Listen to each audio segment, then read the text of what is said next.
Hello everyone, welcome to my channel. आज हम हिंदी का बहुत ही बेहतरीन पाठ पढ़ने वाले हैं, शब्द भेद। शब्द भेद के अंतर्गत क्या क्या आते हैं, शब्द के वर्गीकरण और किन किन आधारों पर शब्द का वर्गीकरण होता है उसको देखेंगे। उत्पत्ति के आधार पे और भी जितने भी हमारे आगत शब्द हैं, जो विदेशों से लिए गए शब्द हैं, जो हमारे हिंदी भाषा में प्रयोग में आते हैं, उन सब के बारे में आज हम चर्चा करेंगे। तो चलिए वीडियो को स्टार्ट करते हैं। यदि आपको हमारा वीडियो अच्छा लगता हो तो प्लीज़ वीडियो को लाइक कीजिए, कमेंट कीजिए एंड चैनल को सब्सक्राइब करना बिल्कुल मत भूलिए। वीडियो स्टार्ट करते हैं कि शब्द भेद। तो शब्द भेद पढ़ने से पहले हम देखते हैं कि शब्द किसे कहते हैं। शब्द जिसको इंग्लिश में वर्ड बोला जाता है, शब्द क्या कहलाता है? तो अक्षरों के सार्थक समूह को शब्द कहते हैं। अक्षरों के सार्थक समूह को हम शब्द कहते हैं। अक्षरों के सार्थक समूह शब्द कहलाता है। अक्षर का समूह तो शब्द है, लेकिन उसके साथ हमको सार्थक लगाना बेहद ही जरूरी है। जैसे ऐसा हम शब्द लिख दे रहे हैं, ल, म और क। एक शब्द देखिए हमारा लमक है, ऐसे लिख दिए ज, त, ग। ये सब हमारे अक्षर का ही समूह है। यहाँ पे हमारा जैसे ल है, ये ल एक अक्षर हुआ, म, क, लमक, जबकि इसका कोई भी अर्थ नहीं होगा। उसी तरह ज, त, ग, इसका भी कोई अर्थ नहीं होगा। अगर इसी को हम सही से लिखें तो क्या हो जाएगा हमारा कमल, और यहीं पे हमारा क्या हो जाएगा ज, ग, त। देखिए यहाँ पे सेम सेम अक्षर है, यहाँ पे भी वही तीन अक्षर है और यहाँ पे भी वही तीन अक्षर प्रयोग में है। ठीक उसी प्रकार से यहाँ भी तीन अक्षर वही है, जिसको यहाँ पे एक सार्थक शब्द बना दिया हमने। यानी ये हमारा कमल हो गया जगत, जिसका एक सार्थक शब्द होता है। तो इसी तरह शब्द की परिभाषा होगी कि अक्षरों के सार्थक समूह को शब्द कहते हैं। जो हमारा अक्षर हो उसका सार्थक समूह हो, यानी एक ऐसा समूह जिसका कोई न कोई अर्थ निकलता हो, वही हमारे शब्द के कैटेगरी में आता है, उन्हीं को हम शब्द कहेंगे। अब शब्दों के वर्गीकरण, किन किन आधारों पे हम शब्दों का वर्गीकरण कर सकते हैं? तो चार हैं। उत्पत्ति के आधार पे, रचना के आधार पे, रूप या प्रयोग के आधार पे, तथा लास्ट अर्थ के आधार पे। इन चारों के आधार पे हम शब्दों का वर्गीकरण करेंगे और उनको देखेंगे। उत्पत्ति के आधार पे जो शब्द हैं हमारे 5 प्रकार के होते हैं। उत्पत्ति के आधार पे शब्द 5 प्रकार के होते हैं। एक होता है तत्सम, दूसरा होता है तद्भव, तथा तीसरा होता है देशज, जिसको देशी भी कहा जाता है। चौथा विदेशज, जिसको विदेशी शब्द भी कहा जाता है। पांचवा हो जाएगा संकर शब्द। यानी तत्सम शब्द, तद्भव शब्द, देशज शब्द और विदेशज शब्द। अब देखिए तत्सम शब्द क्या होता है कि इसको अगर हम विच्छेदित करें, तोड़े इसको, तो क्या आ जाएगा तत् धन सम।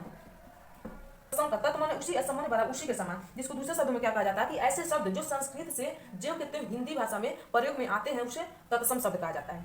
संस्कृत के ऐसे शब्द जो हिंदी भाषा में ज्यों के त्यों प्रयोग में आते हैं, उसे तत्सम शब्द कहा जाता है। अब अगला तद्भव। तद्भव का अगर इसका भी संधि विच्छेद करें तो क्या होगा हमारा तत् धन भव। तत् माने उसके, अभव माने होना। दूसरे शब्दों में इसको क्या कहा जाता है कि संस्कृत के ऐसे शब्द जो समय के साथ साथ हिंदी भाषा में प्रयोग करने के आधार पे परिवर्तित हो जाता है, वो तद्भव कहलाता है। उसके बाद देशज, देशज शब्द। देशज शब्द वैसे शब्द जो हमारे हिंदी भाषा के शब्द होते हैं, वो देशज शब्द कहलाते हैं। जैसे हमारे हो गया लोटा हुआ, लोटा हुआ, पगड़ी हुआ, ऐसे जो भी हमारे शब्द हैं, जो देशी शब्द हैं, जो हमारे ही देश में जिस शब्द का उद्भव हुआ है, उसको देशी शब्द बोला जाता है। लोटा, पगड़ी, लाठी, डंडा, ये सब हम लोगों का अपना शब्द है। विदेशज ठीक है, इसके उल्टा कि ऐसे शब्द जो विदेशों से आया और हमारे हिंदी भाषा में प्रयोग में होने लगा, उसे विदेशज शब्द कहते हैं। क्योंकि आप लोग जानते हैं कि हमारे भारत देश में कितने विदेश के लोग आए और लूट लूट के गए, इतने समय तक हमारे देश पे राज किए, तो कुछ न कुछ तो छूट कर जाना ही था। तो उनके जो जैसे जिस तरह आते गए, उनके शब्द हमारे हिंदी भाषा में प्रयोग में आते गए। जैसे कि हो गया ऑफिसर, जिसे हम लोग प्रयोग करते हैं, जबकि हमारा शब्द नहीं है, यानी हिंदी भाषा का शब्द नहीं। जैसे ट्रेन हुआ, हॉस्पिटल हुआ, किचन हुआ, रसोई घर हुआ, दवाखाना हुआ, ये सारे शब्द जो है विदेशज होते हैं। अब देखिए संकर, संकर शब्द किसे कहते हैं? संकर मतलब क्या होता है? मिलना, घुलना मिलना, मिश्रण। यानी दो भिन्न देशों से आए शब्द के भेद से बने नए शब्द क्या कहलाता है? संकर। दो भिन्न भिन्न देशों के शब्द अगर आपस में जुड़ के एक नया अर्थ बन जाता है, एक नया शब्द बन जाता है, वो हमारा क्या होता है? संकर शब्द। जैसे हम रेलगाड़ी अक्सर सुनते हैं या फिर बोलते हैं रेलगाड़ी। अब देखिए इसमें रेल और धन गाड़ी, इसमें दो शब्द। रेल यानी हमारा इंग्लिश शब्द है, देख रहे हैं आप, और एक गाड़ी जो हमारा हिंदी शब्द है। यानी ये दोनों अलग अलग शब्द हैं, एक हमारा देशज है, दूसरा विदेशज है, लेकिन देखिए आपस में जो मिल के एक नया शब्द बन गया, उसी को क्या कहते हैं, संकर। जैसे छायादार होता है, छायादार भी शब्द है, जैसे छाया धन दार, छाया शब्द फारसी हो गया, सॉरी छाया जो होता है हम लोगों का संस्कृत का शब्द होता है अधन दार, यानी दार जो हो गया फारसी। ये भी दो अलग अलग देशों के भाषाओं से मिलकर बना हुआ है, यानी ये हमारा क्या हो गया, संकर शब्द हो गया। ये आप समझ गए होंगे। अब आगे देखते हैं हम लोग।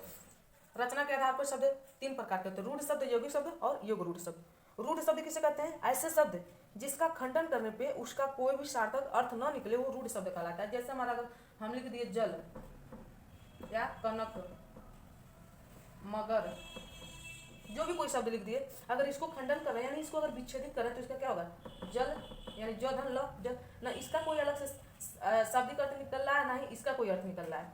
इसी तरह अगर कन धन क लिखें, अच्छा क धन न लिखें, जो भी जिस तरह से भी अगर इसको खंड कर रहे हैं, खंड यानी तोड़ रहे हैं, तो इसका कोई भी सार्थक अर्थ नहीं निकलेगा। सेम उसी तरह मगर का भी लिखें, तो अगर आपस में जुड़ा हुआ है तो मगर एक शाब्दिक अर्थ है, यानी एक इसका जो है सार्थक अर्थ निकल रहा है, मगर कनक का भी एक सार्थक अर्थ, जल का भी, लेकिन अगर इसी को अलग अलग हम तोड़ रहे हैं तो इसका कोई भी सार्थक अर्थ नहीं निकल रहा है, वही रूढ़ शब्द कहलाते हैं। यानी ऐसे शब्द जो खंडित होने पे अपना अस्तित्व खो देते हैं, उसी को रूढ़ शब्द कहा जाता है।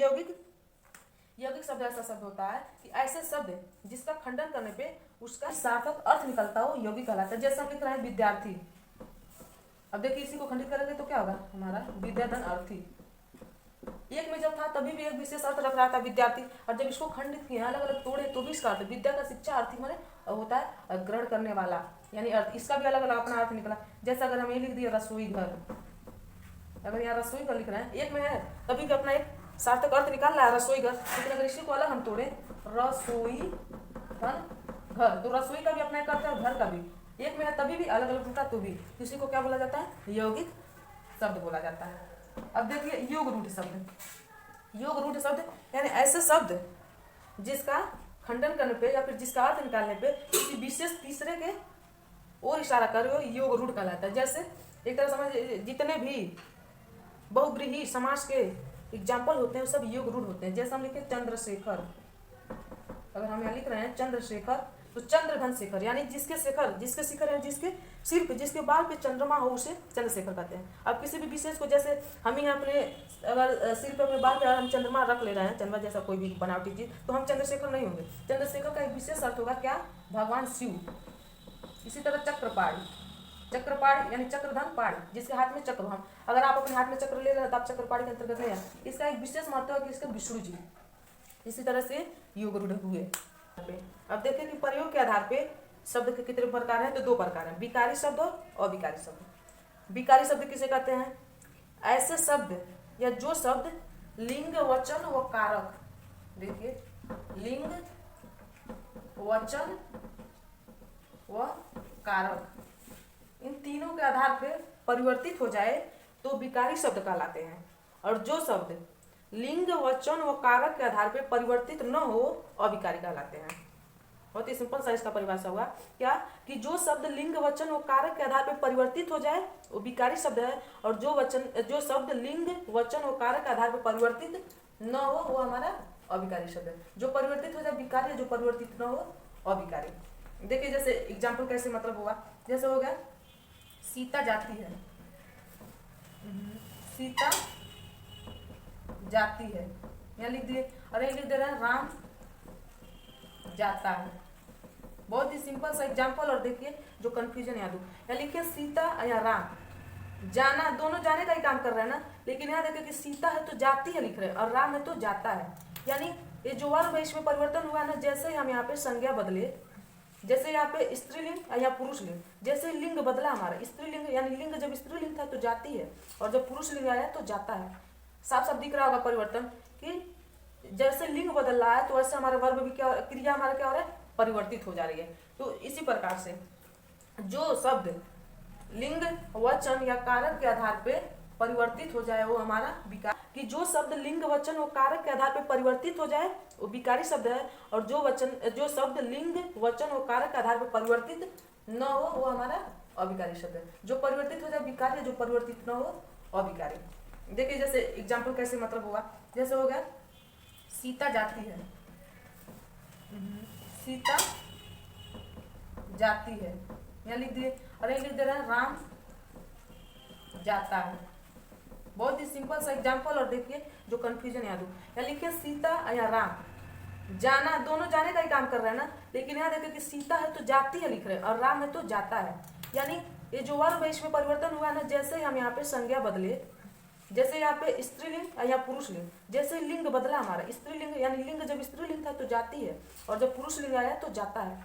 साफ साफ दिख रहा होगा परिवर्तन कि जैसे लिंग बदल रहा है तो वैसे हमारा वर्ब भी क्या, क्रिया हमारा क्या हो रहा है, परिवर्तित हो जा रही है। तो इसी प्रकार से जो शब्द लिंग वचन या कारक के आधार पे परिवर्तित हो जाए वो हमारा विकारी शब्द है, और जो शब्द लिंग वचन व कारक के आधार पे परिवर्तित न हो उसे अविकारी शब्द कहते हैं। अब देखिए विकारी शब्द के अंतर्गत क्या क्या आते हैं। तो विकारी शब्द के अंतर्गत विकारी शब्द विस्मय बोधक है चार, विकारी शब्द में चार और अविकारी शब्द में चार। संज्ञा सर्वनाम विशेषण और क्रिया, यहाँ पे क्रिया विशेषण संबंध बोधक समुच्चय बोधक और विस्मय बोधक। अब बारी बारी जो है संज्ञा सर्वनाम विशेषण क्रिया इन सब पे बहुत ही बेहतरीन तरीके से एक एक वीडियो बनाएंगे जिसमें सबको लेके चलेंगे। अब अर्थ के आधार पे शब्द कितने प्रकार हैं। अर्थ के आधार पे चार प्रकार के शब्द होते हैं। एकार्थी शब्द, अनेकार्थी शब्द, समानार्थी शब्द तथा विपरीतार्थी शब्द। अब एकार्थी शब्द मतलब क्या होगा, एक अर्थ। एकार्थी यानी जिस शब्द का केवल एक ही अर्थ हो, जैसे कोई भी नाम भी हो जाए, कोई नाम, जैसे हम लिख दिए रोहन, रोहन नाम का कोई लड़का है, इसका केवल एक अर्थ निकलेगा। जैसे लिख दिए गंगा, ये इसका है। जैसे राधा लिख दिए, मार्च लिख दिए, लाठी डंडा, जो भी ऐसे हमारे जो भी पर्सनल नाउन हुए, यानी जितने भी हमारे नाउन के अंतर्गत आते हैं, जो विशेष अपना केवल पर्सनल एक अर्थ रखते हैं, वो सब एकार्थी शब्द के अंतर्गत आते हैं। जैसे रोहन, गंगा, राधा, जैकेट, मार्च, लाठी डंडा, जो भी शब्द है सब है, पेन, किताब, सबका एक ही अर्थ होगा ना, ये एकार्थी शब्द। अब देखिए कि अनेकार्थी शब्द है। अनेकार्थी यानी शब्द एक रहेगा लेकिन उसके अर्थ कई रहेंगे। एकार्थी यानी एक शब्द एक अर्थ। अनेकार्थी यानी एक शब्द अर्थ अनेक। जैसे अगर हम यहाँ पे एक शब्द लिख दिए अंक, अब देखिए अंक का क्या क्या अर्थ निकल सकता है। अंक मतलब किसी संख्या का भी अंक हो सकता है, गणित का अंक। अंक मतलब होता है गोद, माँ का गोद। अंक मतलब होता है भाग्य। देख रहे हैं एक शब्द और तीन अर्थ, और भी कई अर्थ निकल सकते हैं। जैसे यहाँ पे हम लिख दिए वर्ड। अब देखिए वर्ड एक शब्द है ना, यानी वर्ड का अर्थ हुआ हमारा रंग, वर्ड का अर्थ हुआ जाति, और वर्ड का ही अर्थ होता है हमारा अक्षर। इस तरह से होते, ये सब हमारे अनेकार्थी शब्द में हुए।